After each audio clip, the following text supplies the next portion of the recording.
And with those collection of slides, which are pretty interesting. May I now request Professor Sonia Gupta, Head of the Department, Amit University, to please come on stage and do the honors of introducing our guest speaker for the memorial lecture, Architect Kashef Chowdhury. Thank you, Ashish. A very good evening to my very respected seniors and their friends in profession. It is an absolute pleasure or a delight to be able to introduce to you Architect Kashef Chowdhury from Bangladesh, the speaker for the 3rd annual Charles Correa Memorial Lecture. It will be a short introduction because his work and his presentation will speak the volumes. Architect Kashef Mehboob Chowdhury graduated in architecture from the Bangladesh University of Engineering and Technology in 1995. In 2006, he attended the very famous Glen Market Masterclass in Sydney.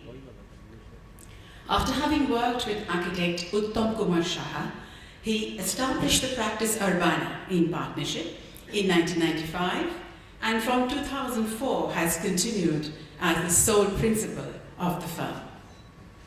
Chowdhury has a studio-based practice whose works find root in history with strong emphasis on climate, materials, and context, both natural and human. Projects in the studio are given extended time for research so as to reach a level of innovation and original expression.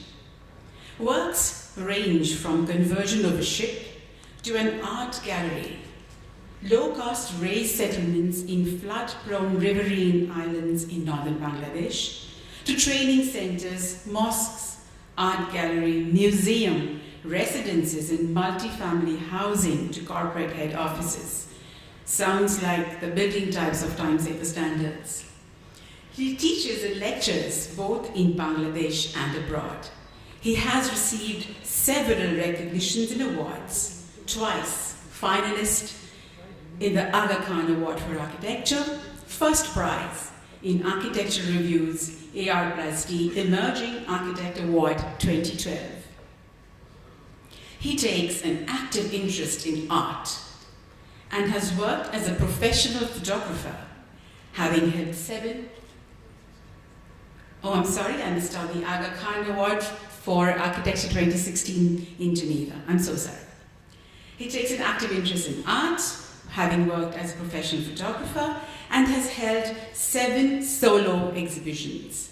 He has designed and published 3 books, Around Dhaka 2004, Plot Number 56 2009, and The Night of 15th November 2011. Talking about Chowdhury, William J.R. Curtis, the famous historian, critic, and writer says, Chowdhury works with the materials and craftsmanship available, but avoids any obvious localist agenda. His work is rooted in the realities and even collective memories of his country, but aspires to a level of generality that crosses frontiers, recalling the observation of the Mexican painter Rufino Tamayo. Art is universal, the accent is local. Seeing his and friends, may I now request Architect Kashef Chowdhury to please come to the dais and mesmerize.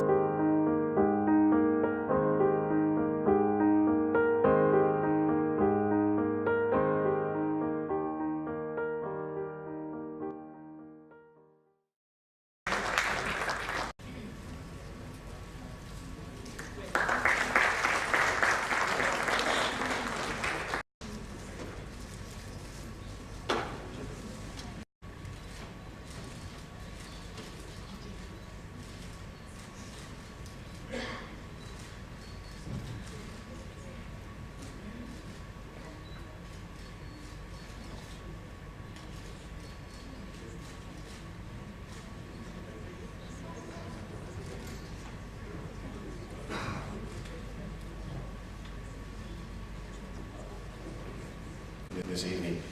I'd like to thank the organizers and the chief patron, Mr. Nyotia, for having me here. I'd like to start with the idea of nature. when we think of nature, we call nature as Mother Nature, or we call her and it. And perhaps we could sort of extend that idea and sort of try to think about what nature, or thinks of us as we place objects on its body politic, so to speak, objects in terms of buildings and settlements. And then maybe we could think about a deeper rooting, a deeper connection to that place in terms of its history, of its connectivity through time and space. The first project that I want to show you, these are the various projects that I've been doing. It's mostly in Bangladesh. Today I will show you projects exclusively in Bangladesh, and it's all over the country. Bangladesh, as you know very well, is part of the greater geocultural region of Bengal, and it is the largest delta in the world. The waters of the Himalayas drain mainly, or quite a lot, through here and drains into the Bay of Bengal. So it's a very wet kind of a landscape, and we find ourselves working all over this kind of a land-water matrix, if you will. And so this map shows you, I don't know if you can see this, but all these kind of veins that you see are the 700 rivers that are there.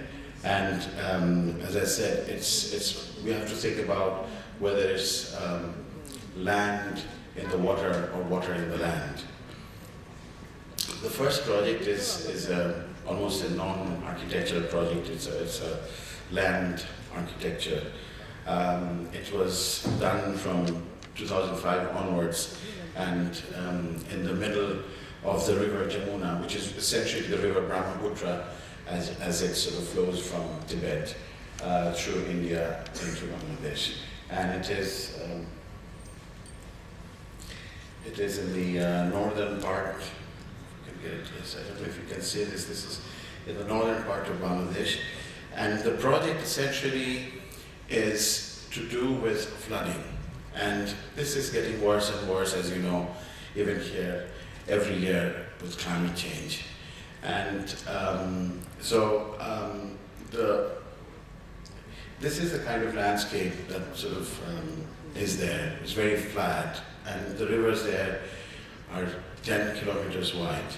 And while the landscape is very serene, it sort of belies what goes on with every flooding season.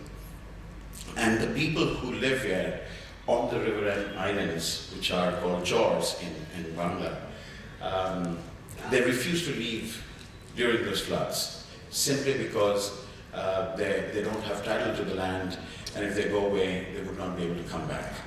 So this is how the sort of sandbanks start to form, and the alluvial deposits lay layers on layers, and the land masses begin to sort of take shape and take more permanence, although nothing is permanent within that basic 10 kilometers of the width of the river. Now this is what the river looks like on a regular kind of a day. But during the flood, this would really be one single body of water. Now the project essentially is, as you can see, the diagram above shows what is happening during a flood. So water to about 8 to 10 feet would sort of flow over those sandberms. And but the people, as I said, since they refused to leave, they would continue to live on top of these houses on makeshift platforms, which is very dangerous, especially for children. And many times they are just, under the open sky, and the rain is there. And our project was to, instead of trying to raise individual houses, the idea was to raise an entire settlement or a village. And this work was done with an NGO who do marvelous work in that region, with whom I do a lot of work. There's an NGO called Friendship, And so we started this project, as I said, in 2005. We made a prototype and then we replicated them in many places along that river. Now, the shape of the island, if you will, the platform that we wanted to build, for that we took to the shape of those naturally forming sandbars that are in the river. So we could see from the plane or from a helicopter that they were comet-shaped. And we took that and formed a kind of a teardrop-shaped island. And to make that island, it was kind of a dig and mound kind of a procedure in which we dug a pond in the middle, and the raised earth all around would be the platform for the houses to be shifted onto. This is how the plinth looks like in the chore. And the fields that you see all around would be underwater during floods. But in drier seasons, it is used for agriculture by the villagers. So it was a very interactive process with the villagers. This was a kind of self-help, because for those for whom the houses are going to be moved, they themselves worked on the project. So it's a self-help project as well as income generating, in the sense they were paid to do this work. So here the villagers are, and they're trying to give the layout, and as you can imagine, it's a very flat landscape. There are not much trees or any markers, and we use GPS and with very rudimentary means, trying to give the layout. And here is one of our architects working with them. And so the digging of the pond in the center starts, and slowly the pond takes shape. And we use jute bags with sand fill to form the pond so that it doesn't break away. And then green begins to return, and then life returns. Now, the design of the settlement itself, the houses, we studied the formation of clusters in villages, which are courtyards connecting courtyards. So people moved from one courtyard to the other, as opposed to a kind of a pathway which opens to courtyards. So that is the kind of flow that we followed. And what was interesting was that we allowed the villagers to not follow our drawings. But as I said, it was a learning process. And what was also interesting is that most of the time they did follow. They said, this is fine, this will work. And sometimes they would make little changes, saying, oh, we get more wind or breeze from this direction if we made these little changes. So over this period of 7 or 8 years, we had a very nice kind of a learning kind of an experience working with the villagers, who of course have a certain wisdom when working, in that kind of a climate matrix. And this is what it looks like when this is about 10 years old. It's lived, it's used. And so there's no real design as such, but these are spaces which we created for people to work and live, and of course be saved from the floodwaters. So last year there was a major flood, and this is how it looked during that flood. And people could live on the dry upper plinth, and this is jute being dried. And of course the cattle could also be taken up and be sheltered. And the pond in the middle, because it harvests the rain, it has clear water, it has cleaner water, and because the flood water is not as clean, and this could be used for all sorts of purposes. And so we're now making even more of these replicable kind of islands. This is a project in the capital, Dhaka. It's where we live. This is a project, I built this building for my family, who wanted to build something, as you know, how they wanted to make an apartment building and come all together.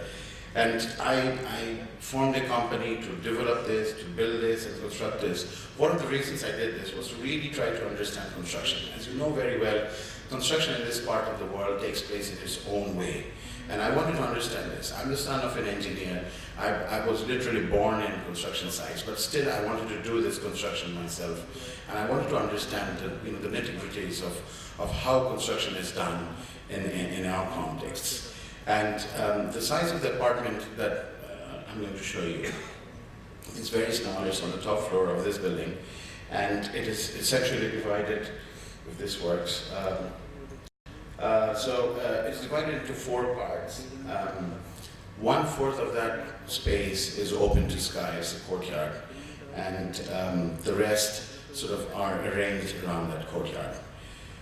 This is the section, a typical section, showing the courtyard, which has a kind of a deeper volume, and the air sort of passes from the other spaces through stack effect. The courtyard itself.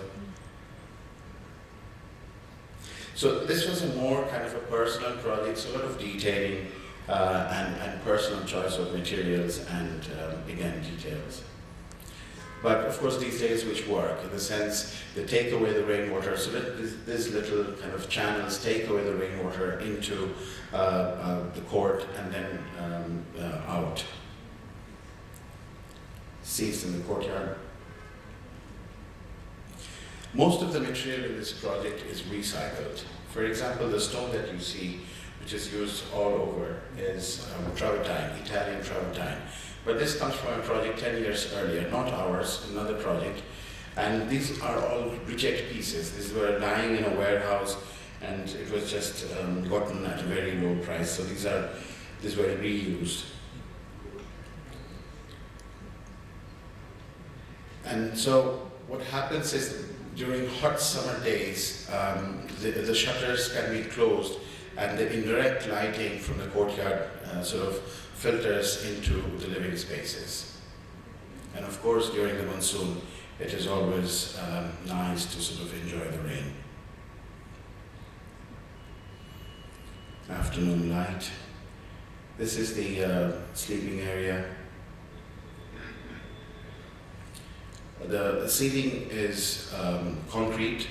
As I said, this is a project that I did myself. So everything here I have, it's touched by my hand physically in the sense I worked on the project.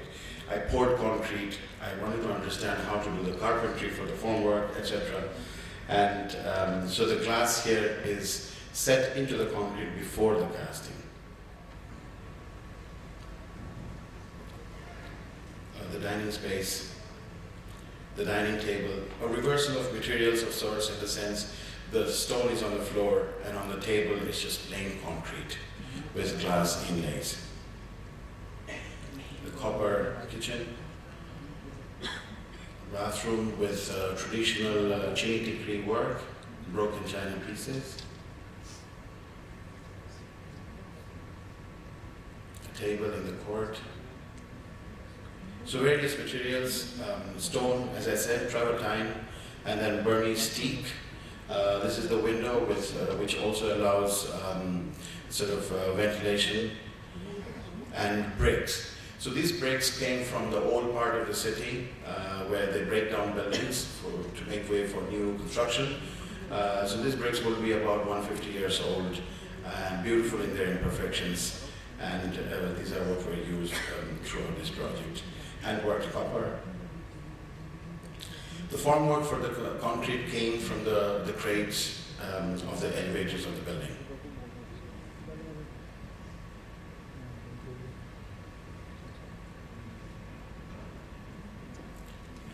So the pieces were in various sizes and shapes, as I said, and one had to sort of understand how to put them together. Some were just 1 inch thick, and these are used in the sleeping area and where one might walk barefoot, and so there's a kind of a tactile quality. This is a project which I did with my former partner Marina Tabassum, which we won in a national competition in 1997. It is the Independence Museum and the Independence Monument for Bangladesh. Just to show you that those figures are actually correct. So from 1997 to 2014, so many years. because of various political reasons, the project was stopped and then reinitiated again, and it took forever to get done.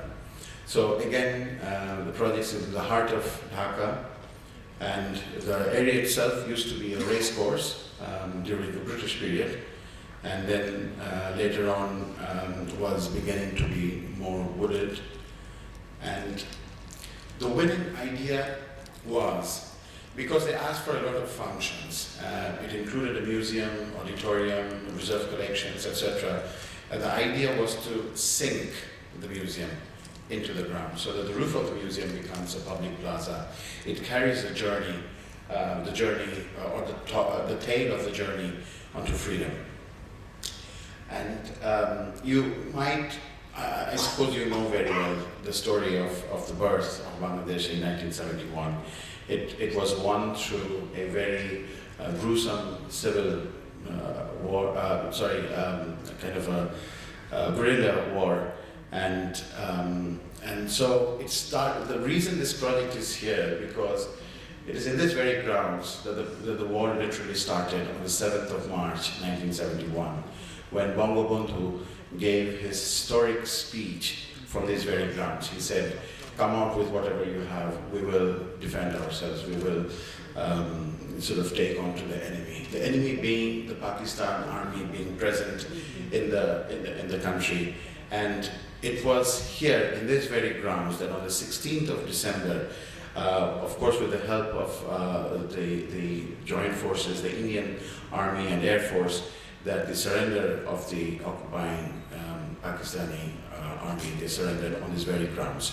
So from 7th of March to 16th of December, these 9 months, so this is the reason why this project sort of happened on this very land. So this is in the city, as you can see. Our intervention was kept to a minimum, as you can see here. This is where the museum is, this is where the public plaza is, and this is all of it. It's 67 acres of land in the very heart of Dhaka. As you can imagine, it's a very important part of that city. And the other idea was to express the sort of emotion connected with this kind of long journey unto freedom.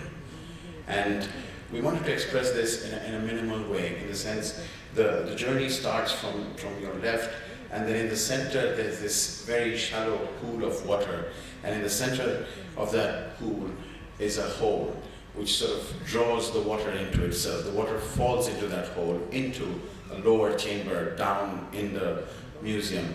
And this sort of resembles the silent bearing of torture and of rape and genocide by the people. I say silent bearing because you must know that there was a complete blackout of news. The world did not know what was going on. Of course, in India, people knew, but in the West and the rest of the world, people did not know what was going on. And people and the army would just storm into people's homes, kill people, take away the women, and all of this we wanted to express with this very shallow pool of water, which sort of goes into itself. It's like a black hole. It draws all the energy into itself, and that's in the center. And it is also in the center of the museum, which is below this. And after that, on your right, is the main monument, which is a glass tower. This is the plan of the museum. Again, at the center, you see a central rotunda where the water sort of falls from above. And all around are the auditorium and other various functions attendant to the museum. A section showing the museum itself and the tower. The project in the landscape, the urban scape. So as one approaches, it's a very shallow kind of plaza that one sees. And then as you approach, you see the shallow pool of water I just talked about. And from there, one enters into the areas below through ramps, all areas being accessible through ramps. And this entire structure is of fair face concrete. So one goes below into the display areas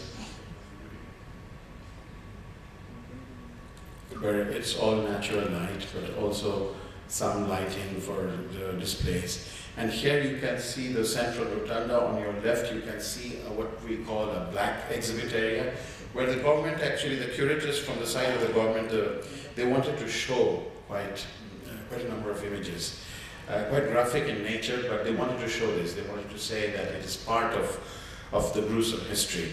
And as one is feeling emotional after seeing those images of genocide and torture, one goes into the central chamber into which the water from above falls through the only oculus in the ceiling through which the sun sort of comes in. And there are no displays in this chamber.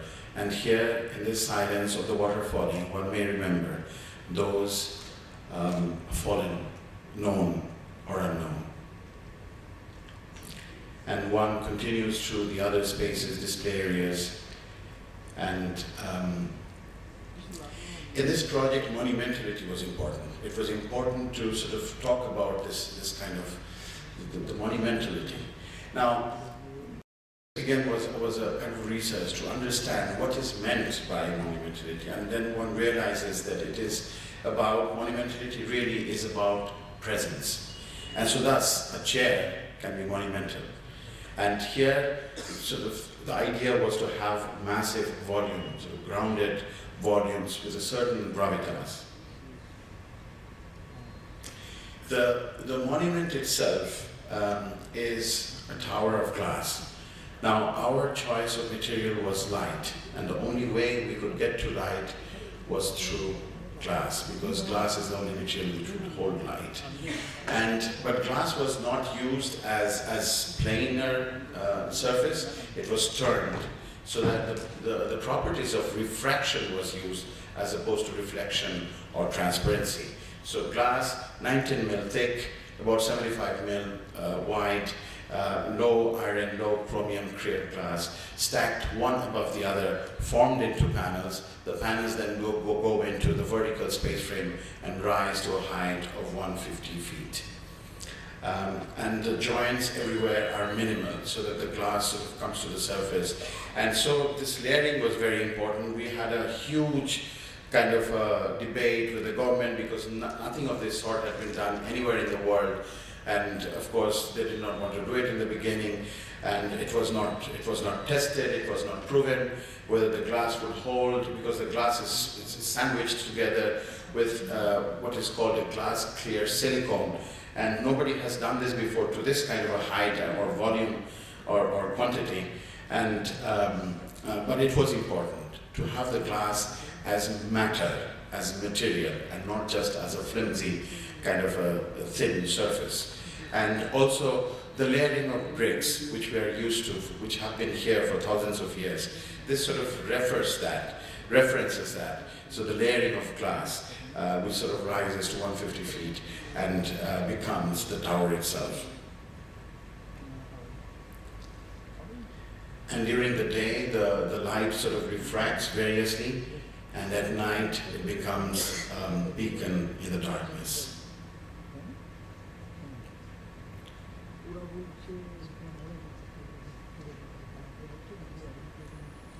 These are actual photographs, they have not been photoshopped. And, and we extend the height of the tower by using other powerful xenon lamps so that it is visible from long distances. We were invited to design this mosque for an area called Gulshan in Dhaka. Those of you know Dhaka. Gulshan is a very expensive area. Land there apparently is more expensive than those in New York. And but land is scarce. That is the reason why it is so expensive. And we were given a 10 katha plot. Our plot size was 7,200 square feet. And we were asked to design for 2,500 people. So that, of course, is a problem. And what we decided to do was to stack the prayer spaces one above the other. And this was one of the first ideas. And then this looked like a kind of a mid-rise building. And one of the ways to do this was to use calligraphy to sort of refer in a way to the mosque, because one of the questions that I was facing was, how does this look like a mosque or a prayer space or anything like a religious space? And so I used calligraphy to form a kind of a screen which wraps all around the building. And this kind of a script is a 1,000-year-old script. And then it sort of goes all around the building and forms the screen which protects it from rain and direct sun penetration. So the structure is very simple. It has a main prayer space which is column-free, and then large staircases and elevators, and that is all, because we have tried to take, we've tried to take as much space as possible to fit those 2,500 people. The resulting elevation and the building itself. So this building is in fair-faced concrete. This is white concrete. We have used only white cement in this, and we had to engineer it in such a way that it works. And the screen that I talk about is very massive. It looks thin from a distance, but it's quite heavy. And everything here, as I said, is in concrete. And the idea was to sort of create a kind of a landmark. For me, more than religious structures, spirituality is important. And it's important that it brings people together. And therefore, this acts as a kind of a marker in the urban scale.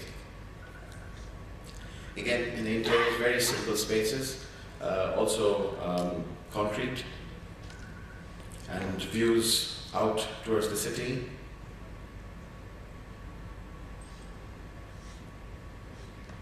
And from various parts of the city itself.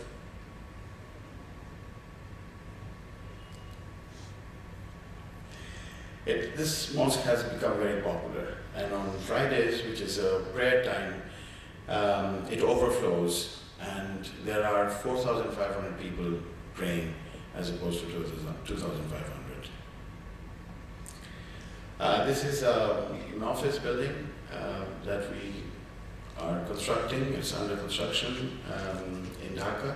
The area is very nondescript in the sense there are a lot of different types of buildings in the same area. It's commercial building, commercial area, very expensive land, and all sorts of types of facade treatments and etc.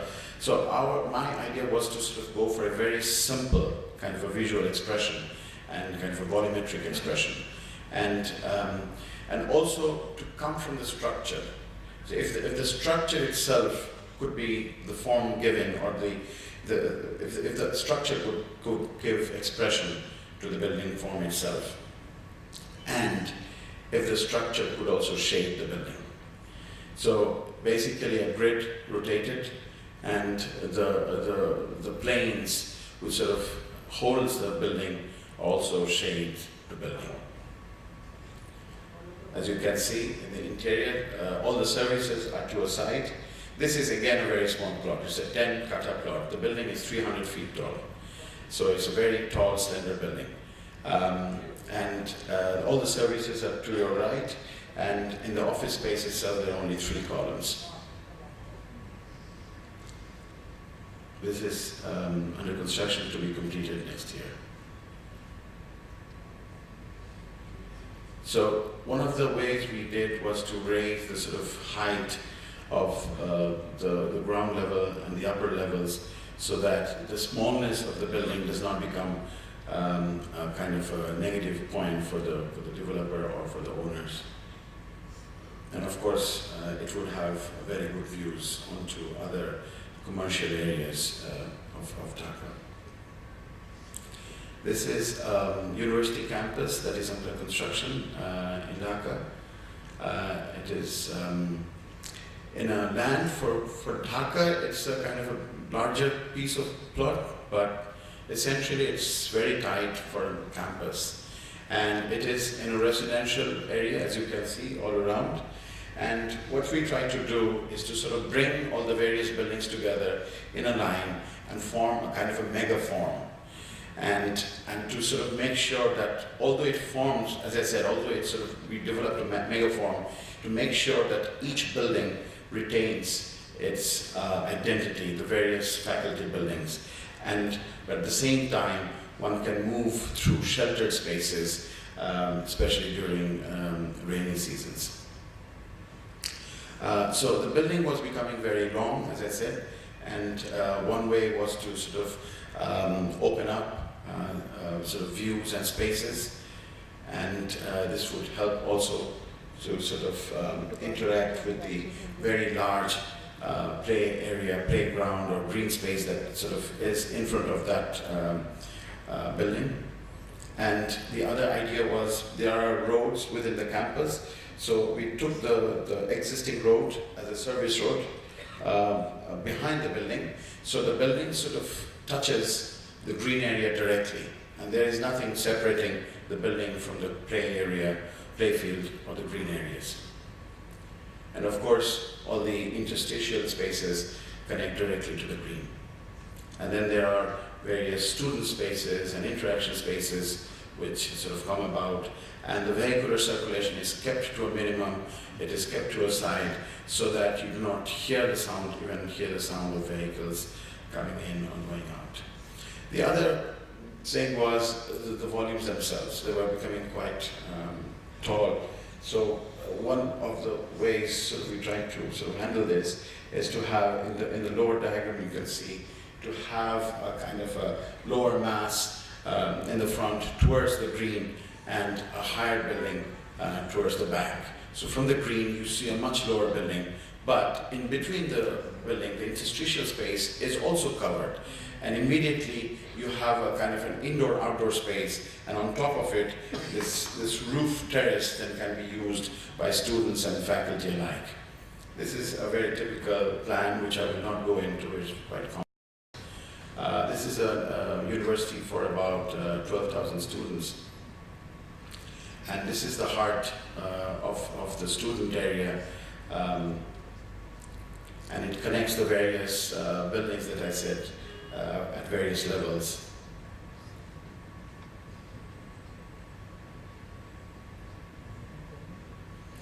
And so these are the interstitial spaces in between the buildings, which are partly open, partly covered, and allows for easy student movement during rainy season.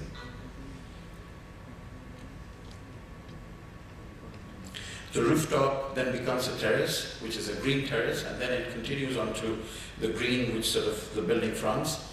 And these are spaces onto which overlook the library, the reading room, and some faculty spaces as well. For example, this is one of the reading rooms. You must be very much familiar with cyclones in this part of the world. In 2007, this project came about because of a cyclone named Sidr in 2007, which struck Bangladesh on the 15th of November. And this is how sort of it moved in from the Bay of Bengal into Bangladesh. And this is an actual satellite image, shows the size. Above you can see the map of Bangladesh. You can imagine how big it was. And it caused damages to $1.7 billion, but more importantly, caused loss of more than 10,000 people. It is more like 15,000 people and innumerable animal lives. So when this happened, it happened close to midnight on November 15th, and I was in Dhaka. The next morning, we already had reports coming in, and I was in my office or in my car, and I could listen to these reports and from my friends who are photographers or journalists. And I decided not to be in Dhaka and to be in those areas to sort of try to understand what is going on.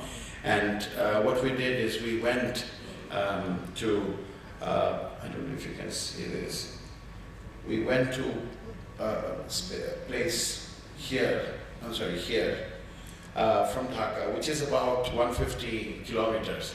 And it took us about 14 hours to get there because many of the bridges were gone. And from there we hired a boat, myself and 3 other colleagues from my office.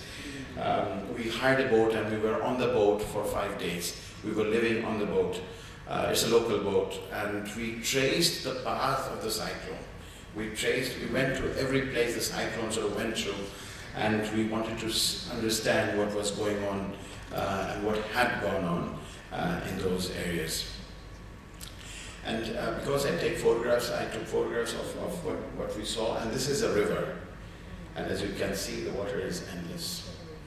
And if you try to imagine that it's midnight, it's totally dark because the power is out. It's usually cut out because of safety reasons. And then there's the howl of the wind, which is at 260 kilometers per hour.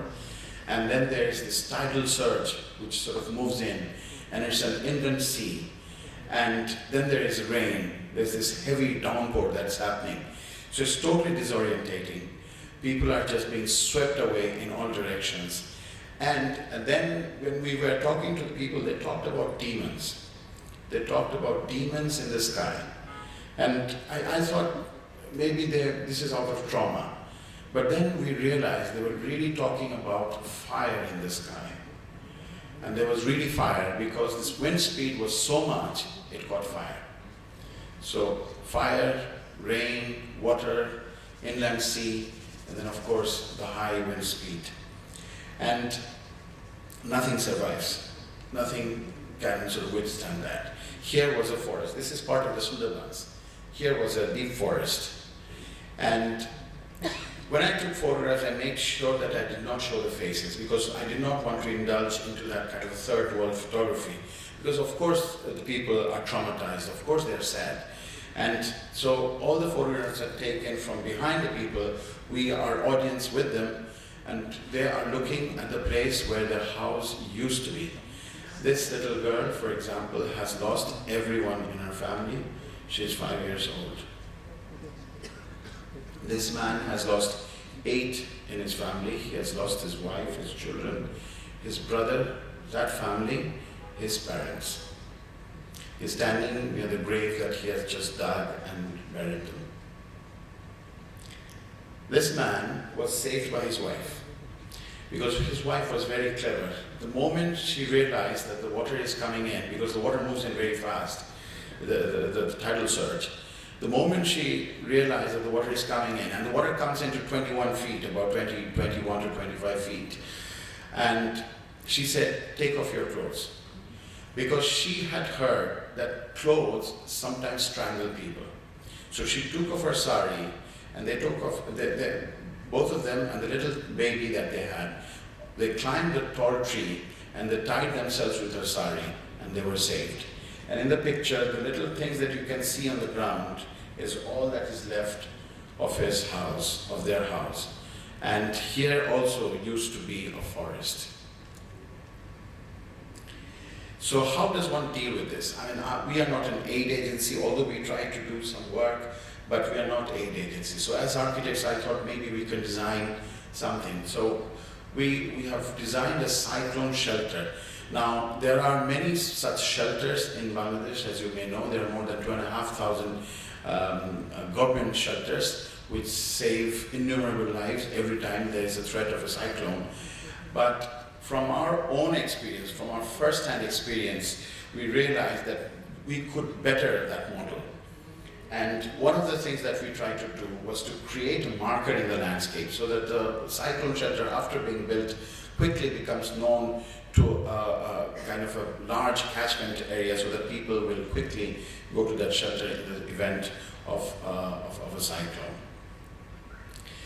The idea was to have a very simple building with a ramp wrapping that building. And in the corner, we would have light and ventilation shafts which would protect the inner spaces, and also through that shaft we could take the ventilation, and then we would be be able to save the inner spaces from the high wind and water pressure.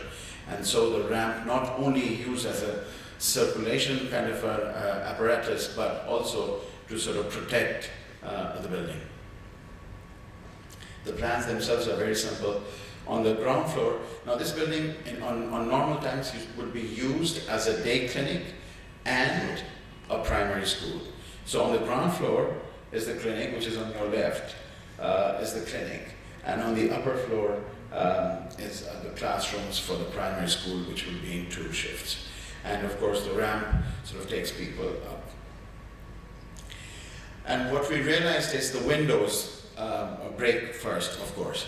And most of the cyclone shelters that we have in Bangladesh have ordinary, sort of normal kind of windows, which means they have normal glass which breaks easily, because everything is flying during a cyclone, trees, even animals.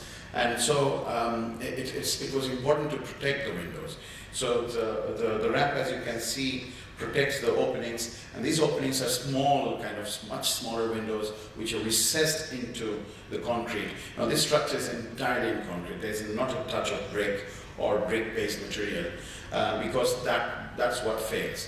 We saw a brick structure which has just toppled over. It just fell because it failed under the high wind pressure. So there's not a touch of brick, but we were able to sort of estimate this or cost this at half the price of the government model. Now during normal times, this is how it would be used, as I said, as a clinic and school, and the children could play on the rooftop. But during a cyclone, people could gather in large numbers. This one prototype can sort of house 1,000 people. And what we also understood is that people bring their cattle with them, because that's all they have. They want to save their cattle. And so the ramp can be used to take the cattle up onto the roof where they can be saved from tidal surge. These are earlier renderings, model. And from the photographs we took, and we also recorded whatever we heard, and we sort of made a kind of a book. And we tried to raise funds for one prototype by selling that book, and we failed. And then there was this group who had come from Luxembourg, and they found this project to be interesting, and they took an exhibition of our work to Luxembourg, and this is the opening of the exhibition. On the right you see this person who sort of helped initiate the entire thing, or sort of organize the entire thing, a very good friend of ours now.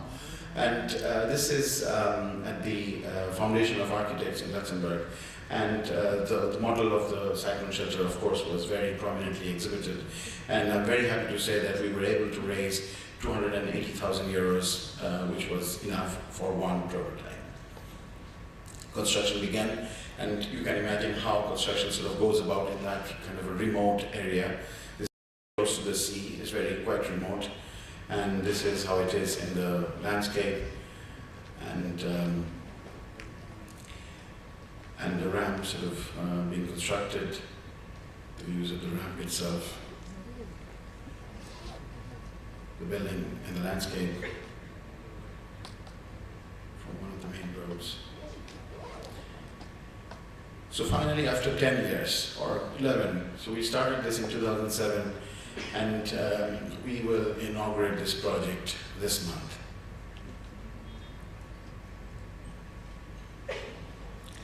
This is a project which is very quite well published now. It's again in a very poor area called Gaibanda. It's in the north of the country, in a very agricultural, rural landscape.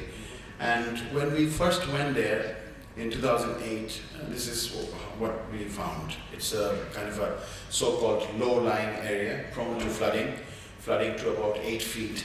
And of course, we needed to raise the building or campus above the level of flooding. Now, this is a learning center. It's a training, learning, meeting center for the Friendship NGO, with whom, as I said, I do a lot of work. And they have a very prominent presence in that area. They work with various kinds of programs, from women empowerment to social justice, etc. And now we started with what you see on the left. We tried to raise the buildings and the entire campus above the level of the floods. And by doing so, we were, of course, spending a lot of money in trying to raise it. And when we finished the design, I liked it very much, and we had a meeting, and the client liked it very much.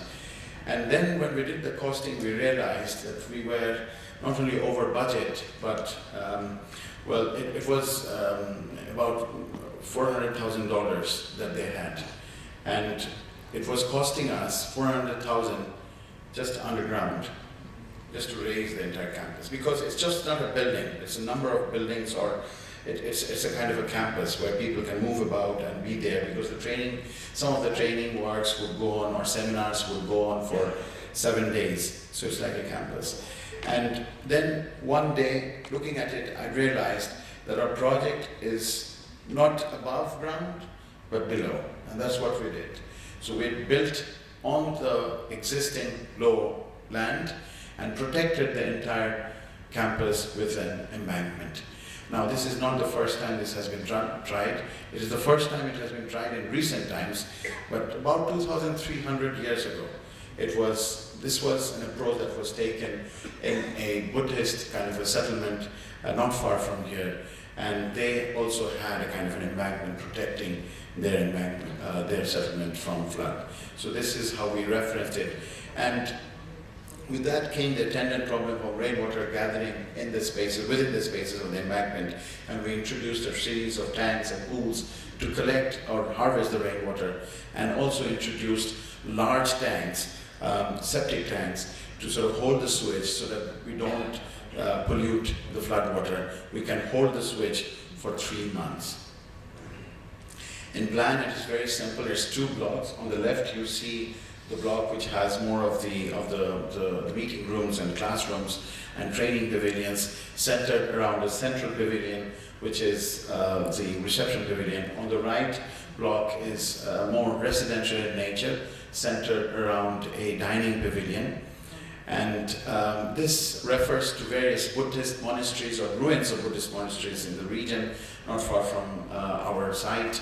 And because as we were going lower into the ground, and we found ourselves with a campus which was more introverted, and we realized there was a reference to at least 1,000-year-old monasteries which were also sort of overlooked, and this is how it looks now today, the ruins with beautiful brick sort of plinths that sort of remain.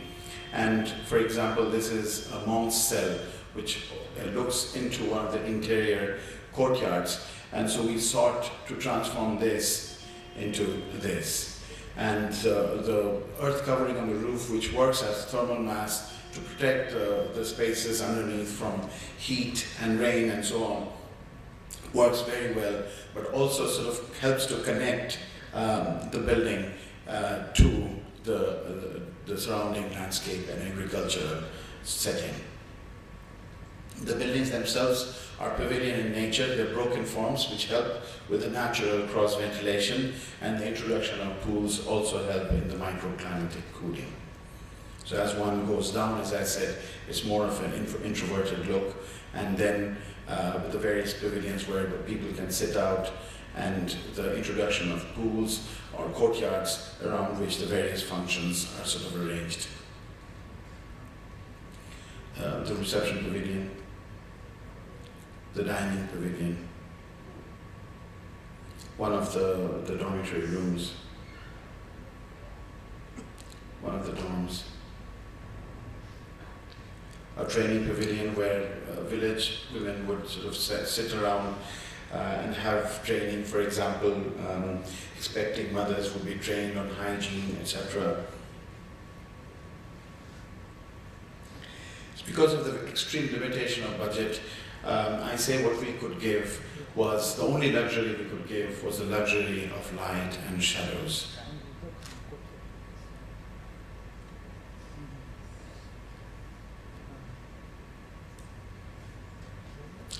This is the last project. It is for the Sandani Art Foundation, you might know, hosts the Dhaka Art Summit, which has now become one of the most important art events in this part of the world. And their idea is to create an art campus, a sculpture park in the northeastern part of the country, in an area called Sylhet, which is close to Guwahati in India. And it is also very close to Cherrapunji, one of the wettest places on earth. And it's just 100 miles from there. So this area does receive a lot of rain. It's very wet, it's very green. It has a lot of inland estuaries and lakes, And so we were building in this very moist kind of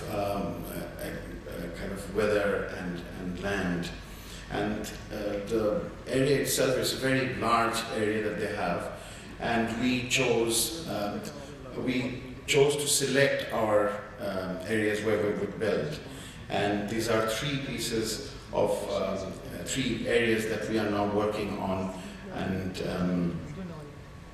the first, which is in the lower, because this is not working, in the lower part is the entrance structure. On the upper part, straight up, is the artist residences. And on your left is a kind of a black box, which is an experimental media gallery. The entrance structure itself is like a space truck, so the space does not leak out or in. So as one sort of enters into this area, one gets down from the vehicle and walks in, or takes a car to go in. So the connection from the outside world is kind of through this aperture or lens, if you will.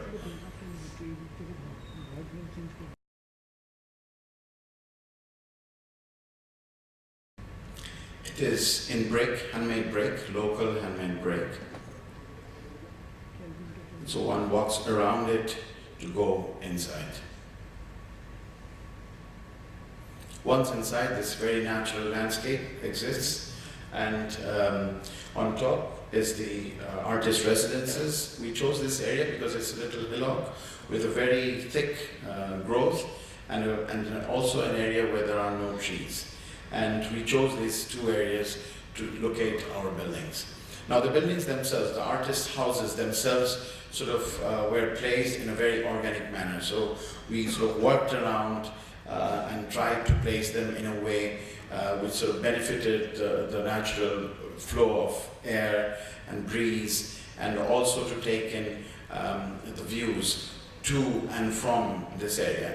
Because remember that this is a sculpture park, some very prominent artists from all over the world would be coming here to create sort of installations and work here. And the idea was to sort of have curated views from these spaces. This is the resultant plan. Each of the artists' houses is very simple. It's a room with an ensuite bath and a little open shower. Sometimes these are grouped together. The buildings themselves are cast in concrete. The concrete takes the color of the earth, which is reddish in color, reddish yellow, and they're cast in wood. So curated views, as I said, out into the landscape.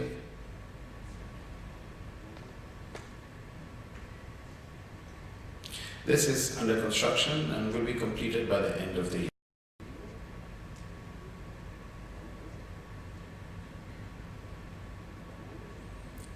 The final element is a gallery, a black box. And the curator, who is an American, she's very talented, but she can be quite forceful. She said, "You don't need to worry about this. This is all we need, a 60 by 80 space, a black space. You don't need to worry about this." And immediately after the meeting, I knew that I needed to worry about this. And as soon as they left, I drew this in about a few minutes, which in an hour or so became this. Because there needed to be a dialogue between this box and the landscape. The box, they said they wanted to make it with minimum budget, prefab structure, etc. But it needed to have a dialogue with the very natural landscape that existed there. And it is, again, in brick, the undulating surfaces which sort of wrap around that black box sort of sits in the paddy fields where agriculture can continue. And the surfaces sort of move freely. Again, local handmade bricks.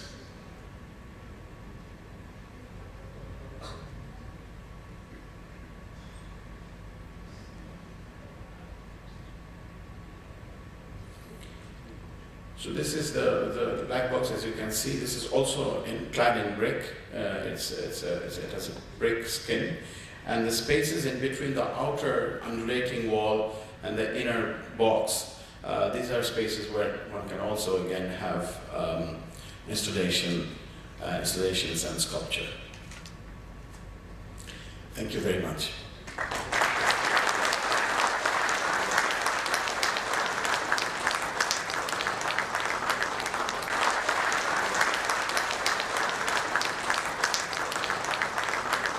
Presentation. I don't really have much words.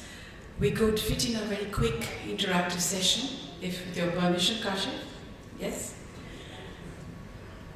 So if I could request the audience, if you have questions, please do raise your arms and the microphone will come to you. Keep your questions very brief and crisp so we can do justice to the short time we have. Can we have the microphone? Questions? No? No questions? Are we all speechless?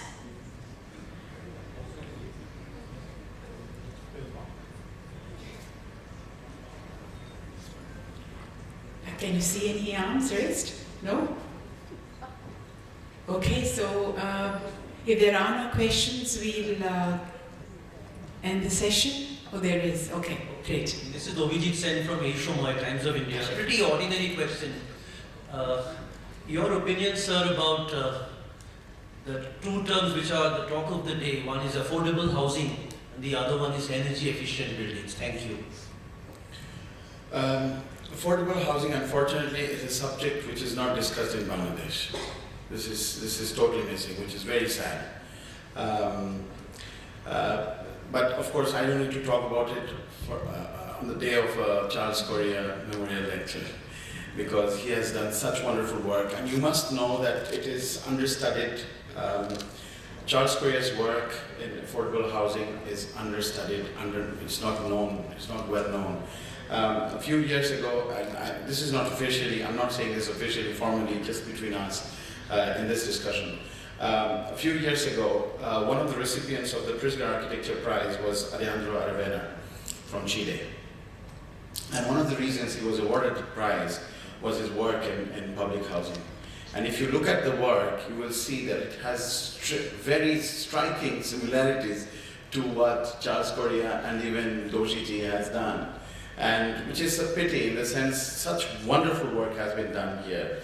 And it has not been, because both of these masters, they have never sort of tried to promote their work or let it be known. They were not interested in it. And therefore, the world over, it's, I think, as I said, very much understudied. And so I'm sure I don't need to speak about affordable housing at this moment in time. The other about sustainability, that was the question. Now, the only thing I can say about sustainability, because it's a buzzword today, and we need to be careful with it, because our planet, as you very well understand, is becoming more and more fragile with our sort of taking away from it.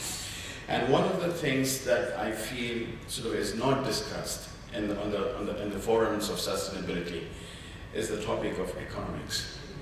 We don't talk about the money aspect of it. We always talk about energy, embodied energy, solar, wind, etc. But we don't talk about the money that we can save in our constructions. We don't talk about how we can make our buildings cheaper. We are only making our buildings more and more expensive. And the Western experience over the past 20 years was to make iconic landmark buildings, the Bilbao effect, so to speak. And that is largely dissipating because people are tired of these buildings they don't really need, or buildings that are too expensive for the taxpayer.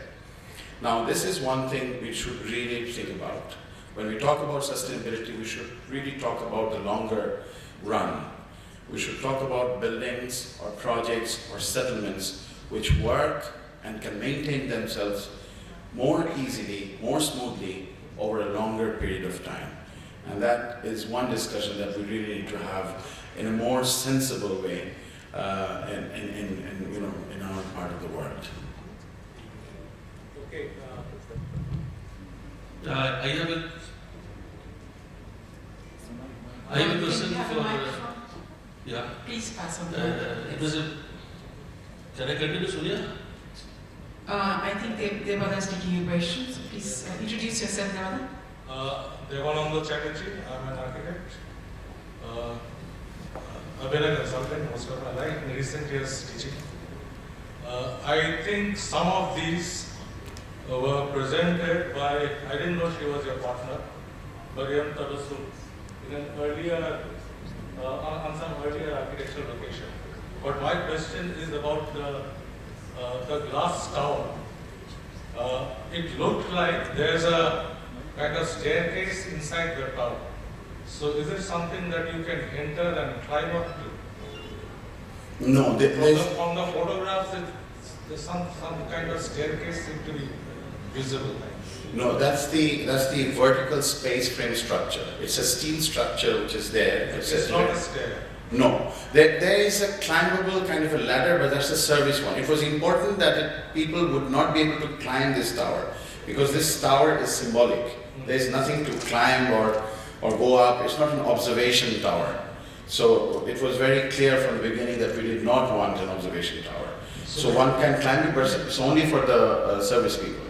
The for glass cleaning. begins from the ground level, you say. Yes, it actually begins from a little bit below the ground because it sits in a kind of a punched area and it sort of rises to 150 feet. So one has to assume that it's somehow unbreakable and resistant to cyclones. Yes, that for sure. It's resistant to 300 kilometers per hour. So yes, and the glass is tempered and it's laminated because by sandwiching it automatically is becoming laminated. So that was actually one of the important things that we wanted to note. In Bangladesh, you must know that we suffer from some political sort of groups that are, we say, not very much lined with our spirit of liberation and also democracy. And there is always this fear that people will come and to sort of try to attack or do harm to the tower. So it was very important from the very beginning because glass immediately sort of makes us think that it's fragile. And also we do not want a fragile kind of an impression for a tower or monument. So the glass as it is sandwiched and forms these prefab panels, they're very strong actually, and we tested them. We tested them for breakage with pendulum, sort of various ways, and also including we fired at the glass panels also. So we did all sorts of tests, and this is very strong. Well, I'm just a bit curious about this The project microphone, in which you got rid of the piles. and Please you- to introduce yourself. Well, I'm the Chowdhury, I'm an architect and I also teach. This project in which you got rid of the piles and you went down, and there, as you say, it's about 7 to 8 feet down or so. The water collects so much of water in Bangladesh, the average annual rainfall must be pretty much high. So in that area, you said you have to get enough of space to have the water for 3 months, if I remember correctly. So how did you manage to get that water accumulated and then get rid of it or drain it out? Is this the Friendship Center? Yeah, I think so, yes. Okay. The one in which the budget was $400,000. Yes. So there are two things here. One is the water. So we have these pools whose levels we can control. So during the rainy season, the pools are at a lower level. The water level is lower. So when the rain falls, we can hold the water, and then there are some 2 tanks which are also empty, which means we have a holding capacity for 3 straight days of rain. Beyond that, we have a pond on site. So there's some extra space at this back where there's a pond which is used for fishery, and we then pump this water into that pond after 3 days. After 3 days, because that area sometimes has continuous rain for more than 3 days. That's exactly what I was talking about. Yes, and the other thing that you said, 3 months, that's the sewage tank. So to hold the sewage, because we did not want to sort of pump it into the flood water. So we can hold the sewage for 3 months because there are large tanks under the embankment. This is nothing to do with the water. This is sewage. So you have an STP which treats the sewage, and it's capable of treating it for 3 months. I mean, that's my problem. No. We hold it. We have a tank for holding capacity of 3 months. Yes, treatment and then tank. We don't throw anything out for 3 months. We can. No, but with STP, if you have a functional STP, then the sewage doesn't have to be in the form of sewage for 3 months. Yes. At that time, we did not have the budget for an STP. Okay. The cost of STP we could not afford, so this was one of the solutions that we had. And the pumping, I think the problem of pumping, that must be a recurring expenditure, pretty much high. We don't usually have to use the pump. As I said, if it rains for 3 days, more than 3 days, then we have to. So it's not a recurring, it's an incidental kind of expense, which is very nominal because we have very large pumps. So we usually have to, per day, about 1.5 hours during the rainy season. Thank you. I think we have to. Oh, I have one question. Yes, that question will be the last question because we have to wind up. It's going on 8. Yeah, I am architect Sulil Mariramka. I think soil presentation is very nice. You seem to use a lot of exposed brick and concrete.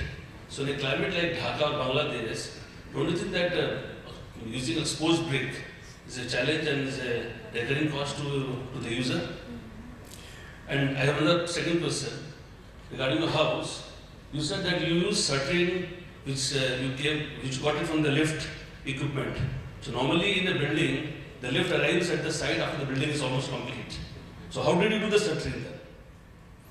Okay, so the second question first. No, so in the lift, we use the carton, the box of the elevator, not the elevator itself, not the equipment. We use the packaging. Even the packaging comes after almost the building is complete. It was ordered before, because this was in the plan to use that wood as well, because that's pine wood and that's usually very good quality pine wood. So we use that for the formwork, but it arrived earlier and it was stored downstairs because this is on the upper floor. The building was already constructed, so the work on only the certain concrete walls were going on. And what was the first question? The first was the use of exposed brick in the building. Yes. Bangladesh. Actually, it is my opinion that it's quite the other way around. In our kind of weather or climate where we have humidity and heat, and when we have continuous rains, you have moss gathering on the surface and discoloration on the surface if you have a painted surface. Which means if you have a building using paint, if you don't paint it every other year, it really doesn't look good. And then paint is not the real thing. The real material underneath is plastered on and then painted. So real expression, for a very honest expression of the material, I think it's quite nice to come out with the material, whether it's brick or concrete. Now brick, if you coat it, there are transparent silicone sort of coatings that you can have which are non-glossy. It's almost, you cannot almost see it. There are various manufacturers and suppliers, and we have coated our buildings, and these have a warranty period of about 7 years, but we recoat it every 5 years, which is not a very expensive thing to do. It's quite, it's quite easily doable. But what happens is, now this is what happens during rain. Bricks look even better because when they become soaked, it becomes even more reddish and looks even more better. But concrete does not look as very good, but the worst looking is a painted building, a rendered building. Thank you. Is there a question? Very quickly? If not, then we will bring this very short question answer session to a close, and I will hand over to Ashish to bring up the report. Manager from Ambuja Nuclear to declare this session closed.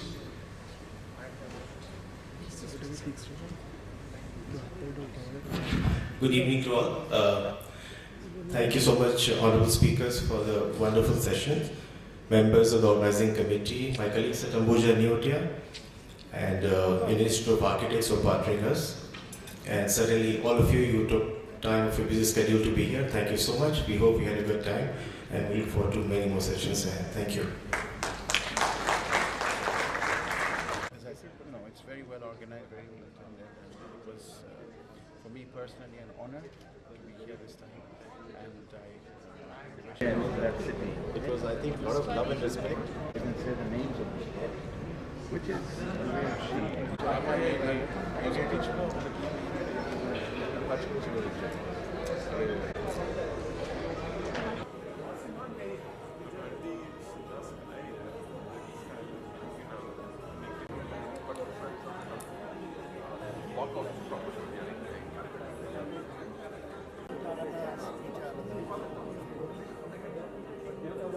almost 4 sides.